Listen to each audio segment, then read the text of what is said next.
Welcome to another episode of Until It's Done, a devoted podcast. I'm your host, Dana Lynn Kay, and I'm back in the studio with my beautiful friend, Gennifer Strobo. Welcome back, Genn. Thank you for having me. So this episode is going to be a good one because it's a topic that you specialize in and that, oh my God, I feel like Instagram these days, I can't escape it. Perimenopause, menopause, postmenopause, all the pauses. Women are just talking about it, and it seems to be a hot topic. It is because it was always such a taboo topic. Doctors don't get much training on it. They would just say, oh, you're just getting old, and no one ever learned about it. Right. And so, I've been doing it for over almost 18 years, focusing on that because I was thrown into menopause at 25 when I had cancer, full hysterectomy. So I was thrown right into that. Yeah. So I've been focusing on those sort of things, but it was always such a taboo, not spoken about kind of thing, that now that people are talking about it, more education is starting to come out.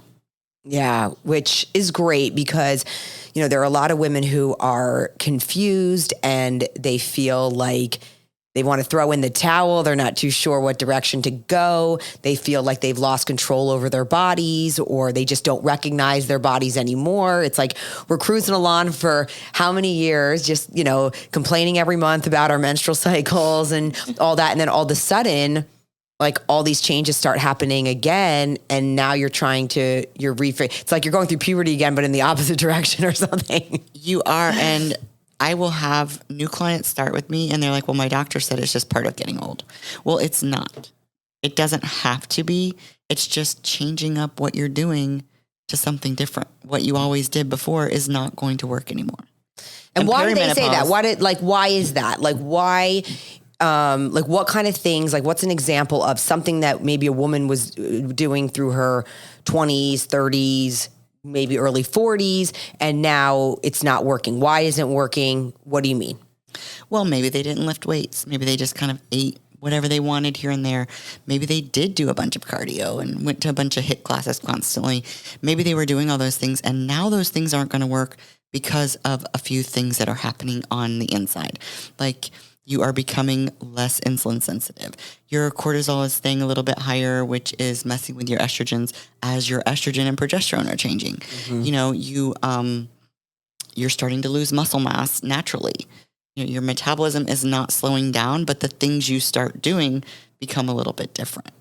Because I get, it's I'll go on my Instagram story and I'll be complaining oh, I went on vacation, I came back, I'm a few pounds up, I'm battling back, I'm trying to get whatever. And then I get in my DMs, which wait till you hit menopause. Wait till you hit menopause. And I'm like, what the heck? What do you mean we haven't hit menopause? All of a sudden, It's not all of a sudden anyway. Menopause can last up to a decade. Okay. And at first, you don't really know what's going on because maybe you're struggling a little bit more with changing, your weight, the way you feel. Maybe your energy is dipped way down. Little things will happen, or maybe your periods were always regular and now you'll have 2 super heavy ones in a month and then you won't have a period for several months. Those things all start to happen and you're like, I don't know what's going on, just random things. Your hormones are starting to change. All these little things will happen it could last up to a decade.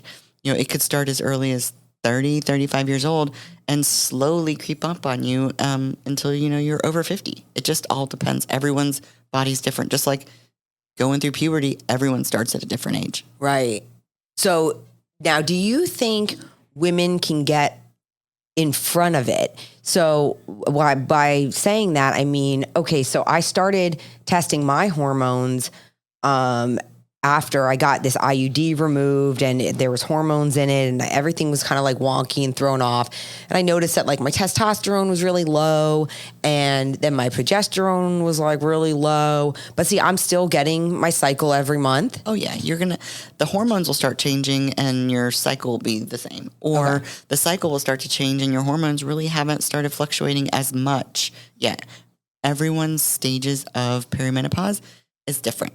Okay.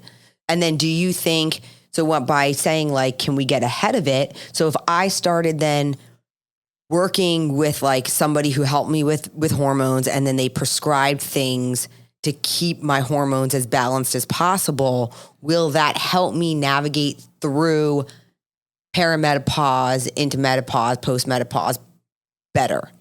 It will help you. Getting ahead of it would be to go ahead and start weight training.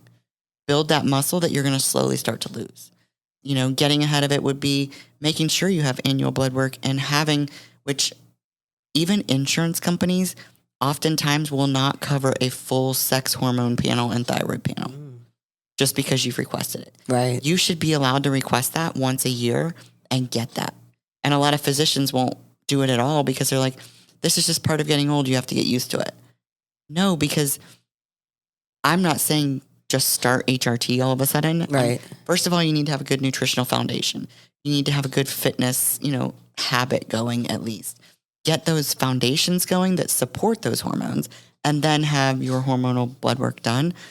If you're no longer producing enough testosterone that we all need, then maybe you need to have a little bit supplemented, because you're not going to all of a sudden start eating, extra vegetables and start producing more testosterone. You can't just produce more testosterone. You maybe need to supplement it. Progesterone, the same thing. If your body is diving down in progesterone, we lose faster than we do our estrogen going through perimenopause. If your progesterone has dropped down a little bit, now you're slightly estrogen dominant, even if your estrogen is coming down, and you may need a little bit of progesterone to help you sleep and to help balance that out. You can't just make progesterone. You have the to get estrogen that. dominance, what do you feel if you're estrogen dominant? Like, is that a bad thing? Well, estrogen dominance, when your hormones are not balanced, when you're estrogen dominant, you are going to tend to hold a little bit more body fat around your midsection and your hips and thighs. Why is that? Because estrogen is what, like, you want to have a baby, you want to produce, you want to do all those things. So your body is now slightly estrogen dominant when your progesterone starts to dip faster, because that progesterone usually is lost first. Okay. Or it dips faster than our estrogen does. Oh, wow. Okay. So it's always important to try to keep the progesterone balanced with the estrogen. You definitely want that, but progesterone also helps us sleep better at night. It helps to shut everything down and help us sleep better. Getting bad night's sleep are going to mess up your cortisol, which messes with your estrogen as well. Okay. Oh, it's a complicated It's very thing. complicated, and unless you're working with, oftentimes, like, I love my general practitioner. I love all my physicians. But oftentimes they don't get any training in what to do exactly to balance your hormones. Right. And you can only balance your hormones if you get supplementation when they're off. You can support them through your nutritional foundation, which we follow a great healthy lifestyle. We got ahead of the curve by doing that, by lifting weights, by doing those sort of things. And now you just have to maintain that as you get older, but then start looking at what's your blood work. I'm not saying everyone needs to be on HRT. I'm just saying that maybe you should have it checked to see if you need a little supplementation. Yeah, because some women struggle more than others. I know for me, speaking to my mom was in the best shape of her life in her 50s and 60s. And like she, people would say like, well, how did you navigate menopause? And my mom's like, what are you talking about? Like, I looked phenomenal. Like, I was great. I was lifting weights. She was active. She looked active, great. Lifting weights, eating right, limiting alcohol. She was doing all the things that people come to me not doing. Right. And like my mom said, she's like, well, my body didn't even change until I changed my lifestyle, until I was sitting around more on my phone or, watching more TV I had never watched in my life because I was working all the time. Or, I stopped doing all my own yard work and washing my own car. All of a sudden, that's when I saw my body. Or and that's what's happening to the world today. Yes. Is it's not just the hormonal fluctuation. It's the nutrition. It's the sedentary lifestyle, because convenience in the world today has made it easier for us to sit around on our tuchus. Because women, I don't know, I feel like they love to blame menopause. Like, oh, everything changed when I went through menopause. Like, oh, wait till you hit menopause and then it gets really hard. And I'm just like, does it, or are you making it hard? Or is it's usually a couple things. Okay. Like the perfect storm of you're changing your lifestyle has changed. You're now, the kids are out of the house. You're having a glass of wine every night to wind down, or you're, lunching with the ladies often and having a drink. You're sitting around a little bit more because you're not chasing the kids around. Your lifestyle has changed. Your nutrition has changed a little bit because life is just more convenient for you now. Like it is everywhere we go. All of those things. Our metabolism isn't actually broken or slowing down until over the age of 60. And then it's very slow. It's the loss of muscle mass from our hormones fluctuating, and then all those lifestyle things that you're doing. And then yourself. I also feel, and I mean, correct me if I'm wrong, but for some reason, as women get older, I feel like they want to eat more and more like birds. Like they want to eat less. So then they're saying like, I hit menopause. Like as I got older, I started putting on weight. And it's like, you're also eating less. You're also slowing everything down. You're not feeding any muscle. You're losing muscle. Adapting. Yes. So it's not that you're slowing your metabolism down. Your body is metabolically adapting. It's like, oh, you're only going to give me 1,000 calories a day. So that's all I'm going to burn. Yeah. So then you get so hungry at night, then you snack incessantly or binge once a week. And now you're actually in a calorie surplus. So you're putting on a little body fat, but it's because you were eating like a bird all week. Right. And your body had metabolically adapted over time, because then you see a little bit of fat coming on because you had one little binge. So now you're eating less again. So now you're eating 900 calories. So your body just keeps adapting to that.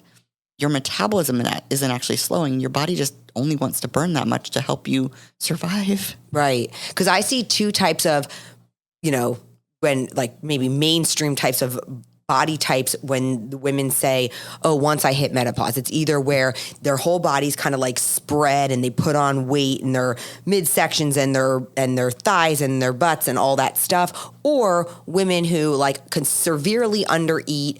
And then like their muscles just atrophy because now they're eating less, thinking as I'm getting older, I need to eat less because I'm not as do active. More cardio and not lift weights. Yes. and then they're not, they don't have the muscle, and then they look very thin and wasted. So it's like, I feel like for some reason, just because you hit menopause or you're postmenopausal, now all of a sudden women feel like they need to like treat their bodies differently or do something different, when really you should continue to lift the weights and eat the protein and the vegetables and the carbs and the healthy food and keep it going. Because that's exactly what my mom did. And she's like cruising into her 70s, like gracefully. She's got great energy. Yeah. She builds that muscle mass, and she still works on the muscle mass. Still heavy. Because you need to be progressive overload lifting, not just lifting little bird weights. Right. And you need to not be eating like a little bird. You need to not be doing hours of cardio because you think that that's going to help. Yep. Do some cardio, lift heavy weights, and eat enough food to support the muscle that you're trying to grow. Because if you're not eating enough and you're still lifting weights, everybody's like, well, I'm eating right and I'm lifting weights and nothing's happening. Well, you're probably not eating enough to support muscle growth, which will help burn fat. Right. Yeah. It's a fine balance. It is. But again, it goes back to all the healthy lifestyle things. It's like, just because. And it's never too late to start. Yeah. It's good that you said that. I had a client that came to me at like 70 years old, completely immobile. She's lost well over 100 pounds. She's been with me a year and a half, but she was completely immobile at first. We did it all through nutrition. And then we got her moving around a little bit more once she was lighter. Amazing. It's never too late to start. And now she goes to the gym and works with a trainer because she was so frail and has so many issues from being immobile from a bad accident. But she goes to the gym. She's got this little young trainer guy that like trains her a few days a week. And he notes her weights, and she's getting stronger at over 70 years old. But that's amazing because it'll help keep her, at least doing things for herself. Her bone density numbers have actually increased. Yeah, that's awesome. So, and she's gotten off a ton of medications. She's now mobile. She's able to go out to lunch with her friends. She's doing all the things, and she thought it was too late to start at 70 and not being able to get out of her chair. Wow. That's amazing. I love that. And speaking of medications and all of that, you are type 1 diabetic. I know in Devotion, I hear a lot of times we have a lot of customers who are either type 1 or a lot are type 2. A lot of type 2. Yeah, a lot of type 2. We hear that more than anything, because we do have a lot of bariatric patient customers and all of that. And we do get a lot of questions about even the products like, will Devotion protein spike your blood sugar? Are they good for diabetics? I mean, a lot of times they'll even ask. I mean, Devotion is completely sugar-free. So, but we do have the protein and we have the HydroFlex. And, would you like to answer that as a... Yeah. So first of all, eating any kind of protein is your glucose should fluctuate. Right. Your blood sugar should fluctuate when you eat a meal. It's all about how long it stays elevated. Now, when you're eating a protein prioritized meal, like having Devotion protein, it's protein prioritized, obviously, with 20 grams of protein in it. And there's a couple grams of carbs. Right. There are carbs in vegetables. There's fiber in vegetables as well, which helps slow down the movement of carbs. But there's a little bit of fiber, a gram of fiber in the protein, I believe, if I remember correctly. Yep. But it's only a few grams of carbs. Your blood sugar is not going to spike. It should fluctuate when you eat, and it should slowly trend back down. The HydroFlex. So would you say Devotion is a diabetic-friendly food? Oh, totally. I mean, okay. I'm just asking this I know the answer. Check out all the recipes I post. I post a new recipe every week, and it has...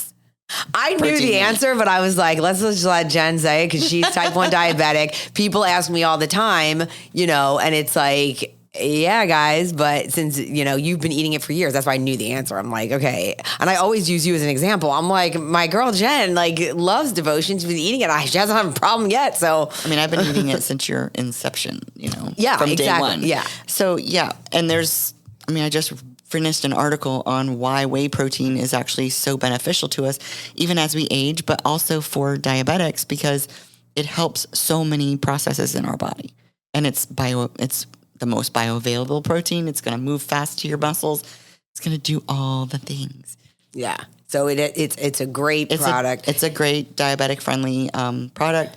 You mentioned the and then the HydroFlex. It has carbs in. I forget how many carbs in. I think it's 10 calories per Flex pack stick. But we had the same thing with the Flex flavors years ago. There is a non-digestible maltodextrin or the corn fiber. Right. So, corn is going to have carbs in it. Corn fiber. It is fiber. So it's not going to spike your blood glucose hundreds and hundreds of points unless what you're eating it with. Right. It all depends. It's all relevant. Yeah. But that is to move, usually corn fiber in products is to move the flavor around or, to help create a better, like viscosity.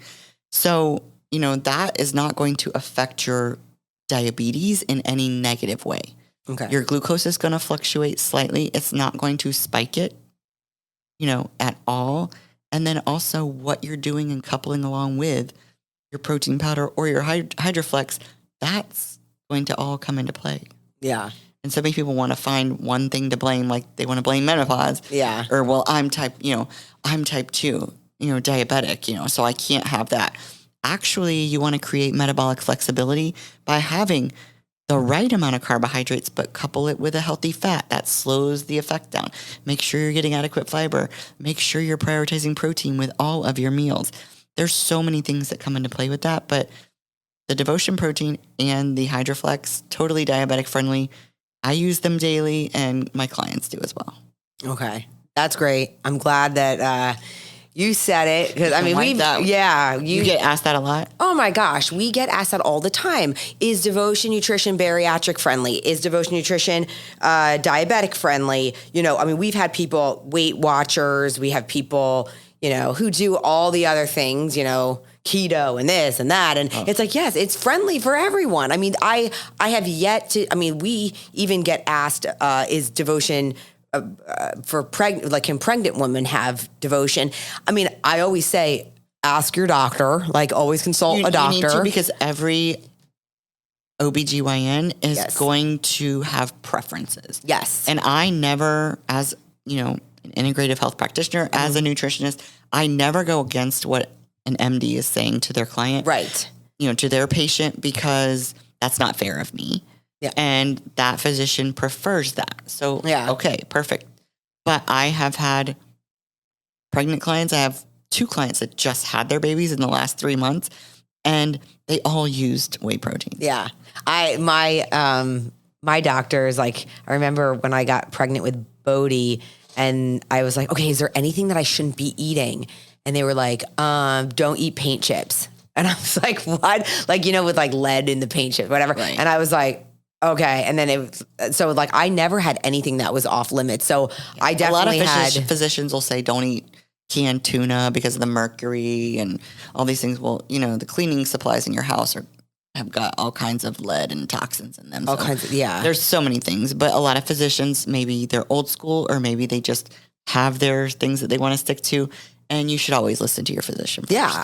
So that's what I always say when it comes to pregnancy or people who are breastfeeding or whatever. I'm like, consult your doctor, but like, it's up to you. I mean, we've had certainly plenty of, actually, customers both of my who were new mothers cleared are breastfeeding in there, and they're right. So we've had plenty of customers throughout the years whose doctors cleared them. They used Devotion through their whole pregnancy. Everything was fine, and then through breastfeeding, and unless something happens along the way where there's an issue with your baby with dairy or something or I don't know. I don't even know, but I don't know. Yeah, I mean, there could be a lactose sensitivity.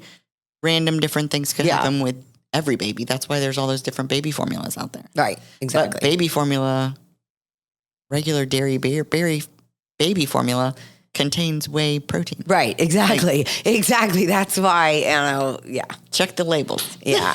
Yeah. And the protein that we use in Devotion is the whey protein is actually so filtered that we take out most of the lactose. That's why people are like, oh my God, this protein doesn't bother my stomach. It doesn't do any of that right. stuff, but it also helps to correct some of the gut biome in your gut because of how it's filtered.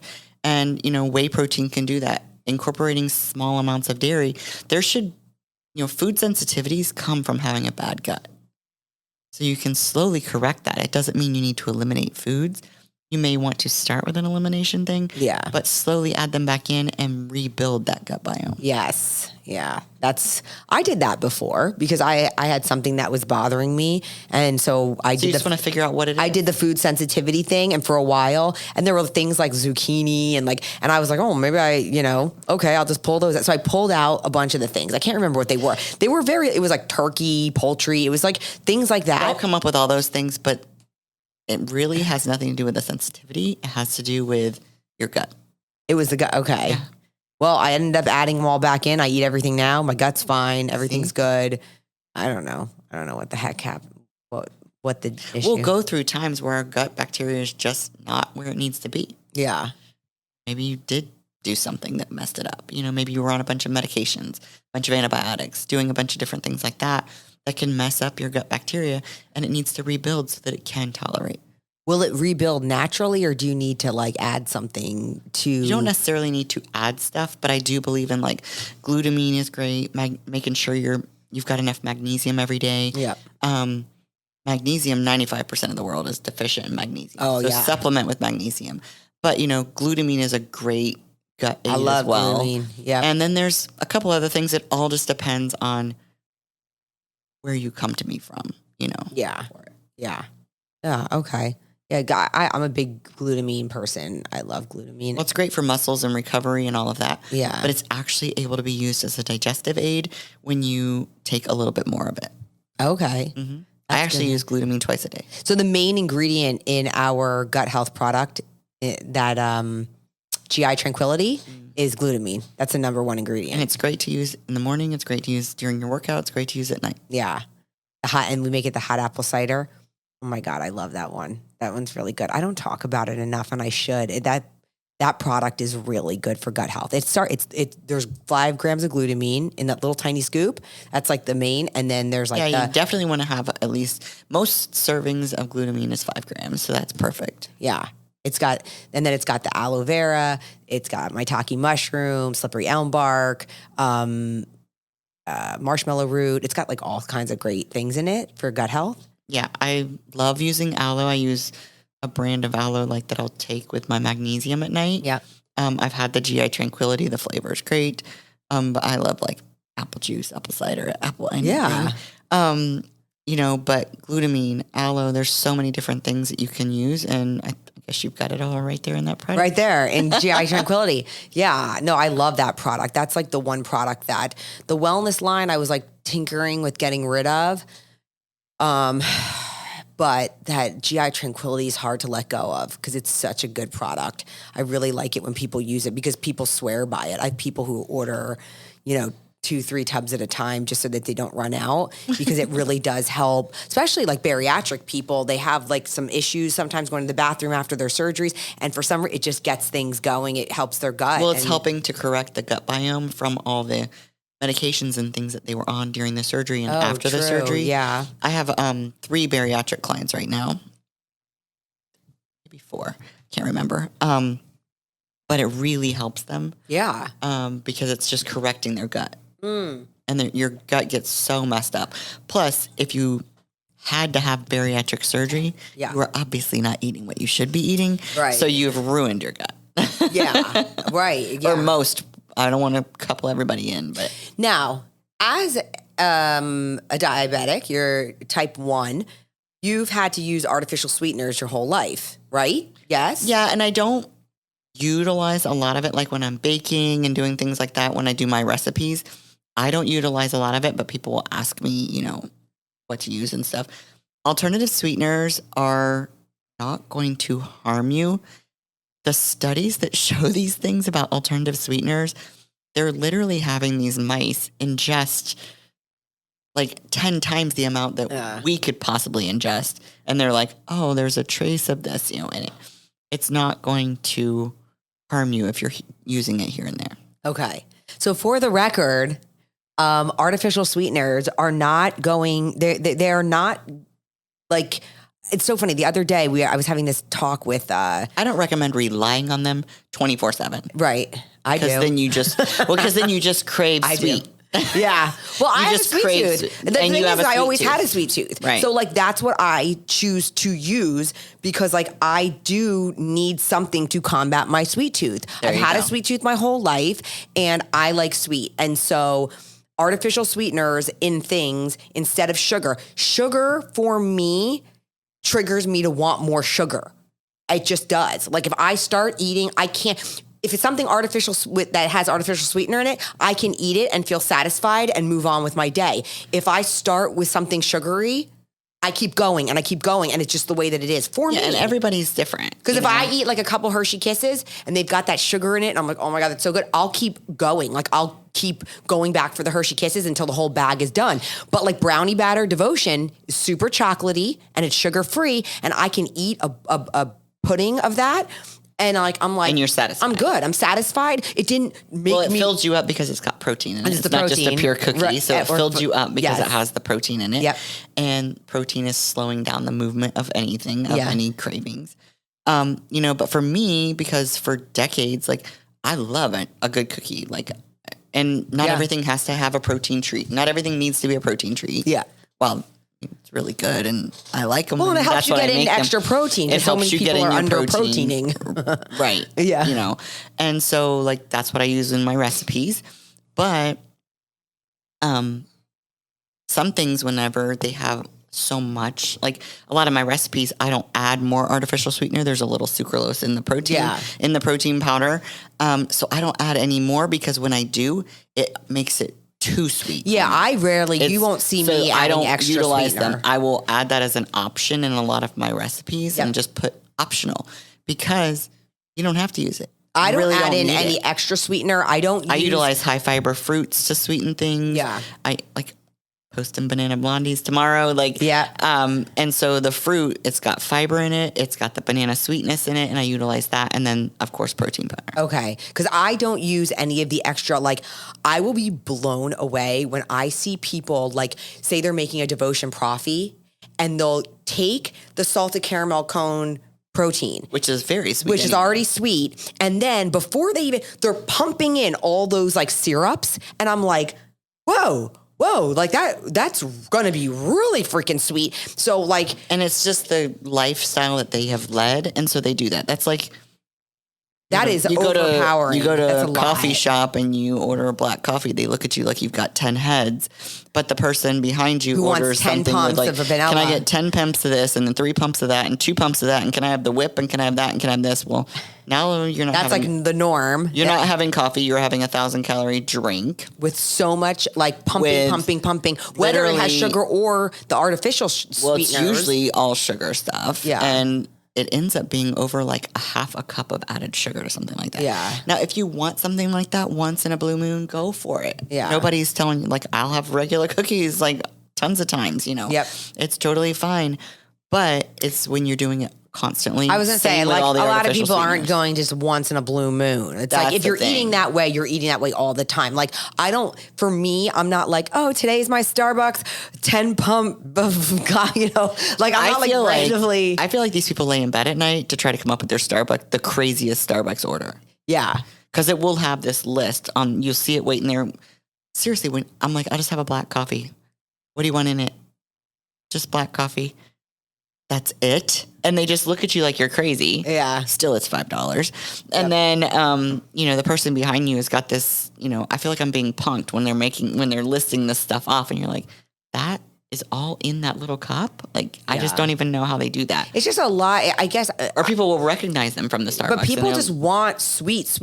I mean, I see that. And that's not like me. And actually, the less you eat more like sweet stuff, you start to taste the natural sweetness of even things like broccoli and zucchini because there's those natural carbs and natural sweetnesses and natural sugars. Yeah, exactly. And you actually taste that of foods and vegetables and fruit. Yes. Whenever you see, I say I have a sweet tooth. I like the sweetness, but see, I'm not adding extra pumps of any sweetener like that. I have no problem eating fruit, you know, just the way it is, vegetables just the way they are. Like all of those things, I don't need. If I go to Starbucks, I'm ordering an Americana, and I'll put like maybe 1 Splenda in it, but there's no pumps of anything else. I like a little bit of sweetness. I like the Just little bit of the hint of the sweetness. So I do like, you know, I mean, sweet. I love sweet stuff. Yeah. I love it. Yeah. But I just know what I want in my body. So I monitor it by making my recipes and doing those sort of things. Yeah. I'm just shocked at how much people add like the sweet. Even with the protein powder, they're adding all those things. Yeah. It's a lot. I'm just like, okay, I get it, but like, wow. Yeah. I mean, even with our HydraFlex now is pretty concentrated. At first when we made it less concentrated, and it kind of made me, I was like, like, you know, I want people to get like a bang for their buck, you know? Right. So it's like with each stick, maybe you could even get 2 shaker bottles full. Like I didn't, you know, I wanted people, but then because I realized when watching social media, I'm like, people like really sweet. So then I was like, okay, let's make it so that if you're really like really sweet, fine, dump the whole stick in. But like for me. But it's designed not to go in like a 16-ounce bottle. It's designed to go in 30, into the, from 30 ounce. We say, well, we put 20 to 26, but really it should be like, I think it's even strong in the 36. I've used it in 40 ounces and it's still sweet. Yeah. Right? So, I mean, I really feel like you can get 2 drinks out of it for a normal person, like sweetness level. I think it's very concentrated and, but I think that's awesome because then you can get a lot out of it. I mean, I can drink like put a gallon of water on my counter, put 2 sticks in and I'm good to go. Like, I think it's perfect, you know? And then you're good for the whole day. You have those 2 sticks and the hydration and that's 128 ounces. Yeah. So. Yeah. So, I mean, but that's the nice thing about the HydraFlex. The word flex was supposed to be like a play on words, like not just like flex, but flexible. Be flexible with your hydration. You know, you can be flexible. You can take your flavor with you. That's why it's in a stick pack. And you can also customize it, sprinkle a little bit in, fold it over, save some for later. Right. You know, it was like, and you don't have to bring a whole like tub and of the it's stuff benefiting with you. your body with the electrolytes, the vitamins that are in it, all of those things. So you are making sure that you're actually hydrating. Yes, exactly. So there you go. There's a, okay. What else? What are some other things about, you were type 1 and type 2 diabetics that, we were going to talk about as far what are some things that are asked of you. Well, a lot of them will come to me and say, my doctor told me I can't have any carbs, because most physicians, I'm just saying most, actually only get 3 credit hours, like 1 class on nutrition. So they don't really know. All they know is just to tell a client, don't eat any carbs, because that's why you have diabetes. And so then they come to me paralyzed to do them. And then whenever I incorporate it in the correct way with protein, the right amount of healthy fats, making sure your fiber content is up there every single day. When I do that, they're like, I feel so much better. I have so much more energy. I have all of these things. And it's because they were always made to be so scared. Yeah. The type 2 diabetics. Then they make way more progress because they're not binging a couple times a week or binging every night, because they're like, I need all of these things. They're getting a little bit of carbs throughout their day with all the other right things, and they're finding such balance in their life. Can diabetics have oatmeal? Yes. Okay, because we see this a lot on devotion comments. You don't want to eat just a bowl of oats by itself, because that is just a carb, and you should never eat what I like to say naked carbs. Okay. You should never eat naked carbs. So diabetics should never eat carbs just by themselves. They should make no one really meal. should. You should nobody never, should. yeah, but you should never eat talking naked about carbs. diabetics. Right. Yeah. But diabetics should never just eat naked carbs. But I'm a type 1 diabetic. I literally posted this morning that I was eating oats with protein and peanut butter in my room. Okay. And I had a small apple. Okay. And you're here to talk about it. So it works. I survived. It works for you. And, my A1C is literally really low, and my glucose stays very level because I've been doing that long enough and made sure that my body is metabolically flexible. Okay. It's able to do those things. Now, if you haven't had carbs and you literally have really not had carbs, not had binges and all those things, you have not had carbs for years and years and years, you've got to start slow and you've got to do it right. Okay. And that's where people don't know how to do it because they haven't had them for so long. So that when they feed their body that, they see the scale move a lot because it's carbohydrates. It's hydrating your muscles. Your body's hanging on to them. You haven't built metabolic flexibility, so your body wants to store it because it doesn't know when you're going to give it to it again. Yeah. And your brain needs over 100 carbs a day to function correctly. Wow. You guys hear that? Cognitive health is so important, especially as we age, going back to perimenopause. Your brain needs 100 grams of carbs a day. Don't quote me on that number for every person, but it needs approximately 100 grams. Okay. Generally 100 grams to function at its utmost. So when people are like, beneficial level. I'm tired, I'm sluggish, I'm this, I'm sleeping. I'm not sleeping well, but I'm tired. So it's because they're not eating enough carbs. They're not eating enough probably in general, but yeah. And it's how you eat them. Don't eat the naked carbs. Incorporate So don't healthy sit there fat. and eat a bag of chips. Right. Well, there's fats in that, but yeah. Oh, yeah, You true. want to have protein, you want to have fiber, and you want to have fats. Okay. Throughout your day, a good balance. Yeah. I just showed a recipe yesterday with taking the salted caramel cone with a little PB Fit, and then I was dipping like strawberries, and people were saying dip banana or not apple slices, and I'm like, yeah, like there's like and then I guess Now you it's could got protein in it, so it didn't really have much fats in it. I was going to say But you could it's got add real protein in peanut it. butter. You can add a little peanut butter or crunch up a few nuts in it. And then you've got a little crunch in there.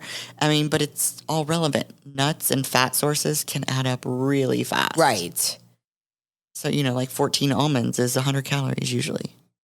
Yeah. Yeah. So that's why those things, it's funny. I switched, for a long, long time, I switched from ever using any nut butters to only using like almonds or whole nuts because I could like count them out and control it because I had a really hard time controlling myself with nut butters. So many people will wonder why their body's not changing and they don't eat any carbs, but they snack on salted peanuts all day. Yeah.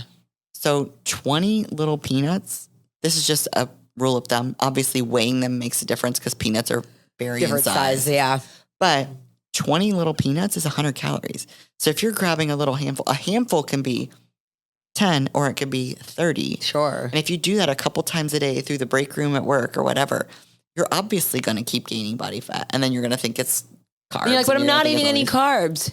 right. So And I it's should be like- making progress. Yeah. Well, it's kind of like doing a keto breakfast. You can have a pound of bacon and a whole avocado for 800 calories, or you can have what I had this morning, which was a scoop of protein, a tablespoon of nut butter, and a third of a cup of oats. Oats, yeah.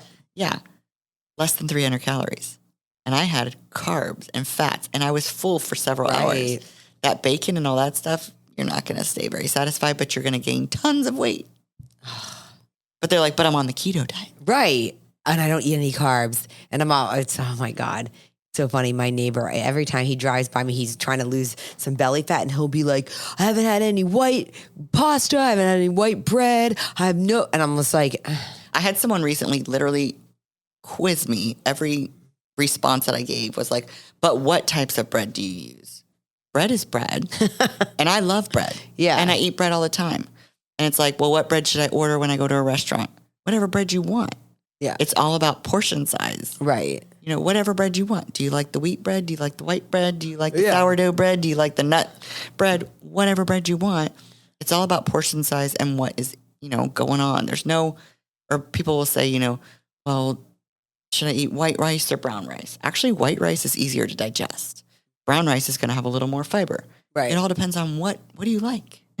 And can you still make all those aesthetic changes, eating whichever types you want or eating the bread and doing can somebody still look lean and All of my tight clients and have fit? bread, and all of my clients have bread. So there you go. Yeah. But are you eating enough protein? Are you eating the right portion sizes of carbs throughout your day? Do you have enough healthy fats? Do you have enough fiber? So can a bodybuilder get ripped just following macros for a show? Huh. Now, while I think that there are ways that you can look better when you're doing a show, Yeah. yes, whole unprocessed foods, don't eat the bread, but they're still eating tons of white rice. Right. Yep. 90% of bodybuilders only eat white rice. Yeah. People are like, but white rice is too bad for you. White rice will make your glucose rise faster. It's a higher glycemic than brown rice. But if you're eating vegetables, which have fiber in it, and you're eating protein with it, and you're eating a little bit of fats, it's moving the same. It's the same. Yeah. Why do bodybuilders pick the white rice? Because it's easier to digest and less bloating. Oh, there you go. Okay. Yeah. And they got to eat a lot of it. Get a lot of carbs. Usually they in. eat a lot of it, yeah. Yeah. Keep those muscles full. Yeah, bodybuilders are shredded and they are eating carbs. That's They're part. often carb cycling, Yeah. which is a whole different Yeah. topic, but which carb cycling is great to where you can get in tons of carbs, keep your muscles nice and full, keep growing muscle, and then you can create that flexibility. And that's what they're doing is they're creating that metabolic flexibility. Right. Yeah.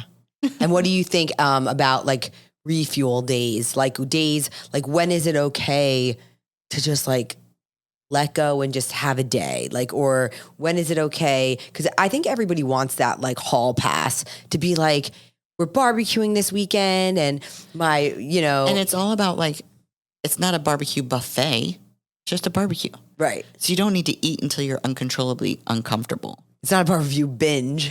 Yeah, there's a difference. And that's what I tell with clients and people that come up to me and ask me questions. And I'm like, they'll be like, how can you eat a burger and fries right now? Because I'll be sitting somewhere eating burger and fries. I'm like, well, because I'm going to eat this, but you haven't seen, actually I posted about this.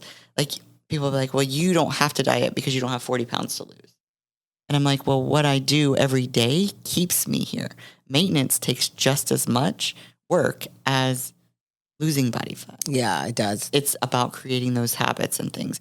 So, you're going to the barbecue, you're going to have, or it's somebody's birthday and you're going to be cooking out. You're going to have a hot dog. You want a hot dog.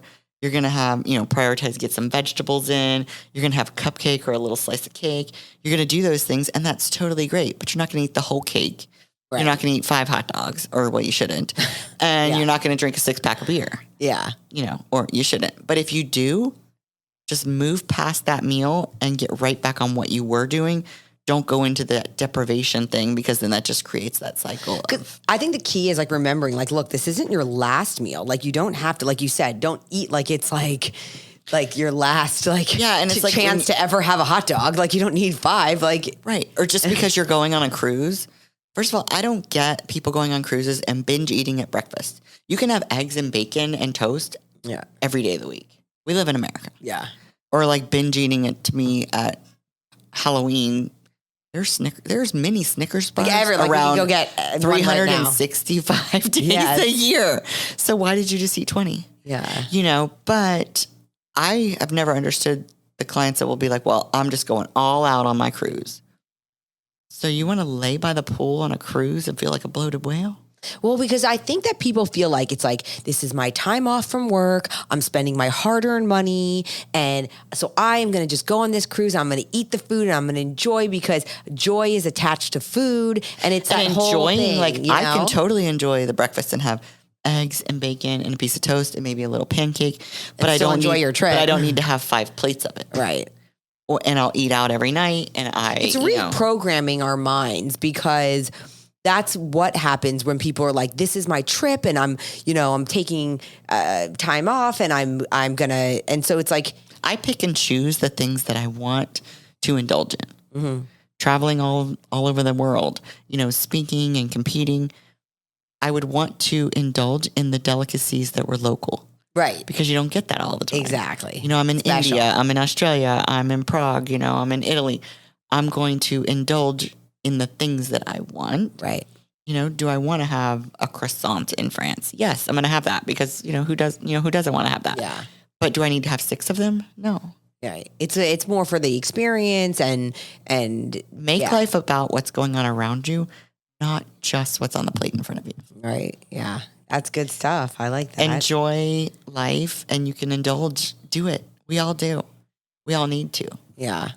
And like you said, it's like what you're doing then the rest of your life, the rest of 90% of your life, what you do when you're controlling the controllables is what's going to show on the inside and the out. Yep. That other 10%, and then when you do, then you don't have to feel like bad about it, because the other point time in feeling bad. Right. It's just food. Food is food. Food. Right. Exactly. Yeah. Yeah. It is. It's good stuff, Genn. Well, thank you so much for being on this episode. I think this was a really good one. Covered menopause, covered diabetes. Talked about the products that you've got. And how they're good for us all. And we did a lot of reminders about the healthy lifestyle, about balance, mindset, all of that stuff that I really want you guys to just continue working on, because it's never over. Like, I'm always working on it just with myself. Maintenance takes just as much work. That I always say maintenance is harder than I found, diet preps or competition preps or whatever, or losing weight. That's kind of the easy part. I feel like it's then when you get there where you want to be or whatever, now you got to maintain. And it's like, that's the hard part. Yeah, it is, because people will say, well, I'm going to go back to that diet because it worked for me. I'm like, well, it didn't work for you, because you have to go back to it. Right. So learning how to do things for the rest of your life. Yes. That is the hard part, but then it becomes a lifestyle. That is exactly like, been my journey. It just becomes like what you do. What you do. It's just what we do. Yes. And that's been where I have like merged the 2 extremes that I've lived with, like extreme dieting or just going off the rails. I've brought them together to be like in this harmonious place where I'm like, this is just my lifestyle. It's what I do. I get to have my times where I get to indulge. And then I also do, though, live in that we know what our body nutritionally structure needs, right? Yes. And I make sure that I get in the things that I know what my body needs and what got me there. That's the other thing. Like, a lot of people will like There's get to their goal. Finish line to your health and wellness. Nope, until it's done. There's never no done. finish line to your health and wellness. You don't do a 12-week diet and then go back to being normal, because your normal got you to where you needed to do the diet. Exactly. So create a new normal where it's a lifestyle. Love it. Okay, I love it. We're going to end on that, because that was so good. All right, guys. Well, thank you so much for joining us. Thank Genn, you for having me. Thanks for being here. And guys, we'll see you next time on another episode of Until It's Done, a Devoted podcast.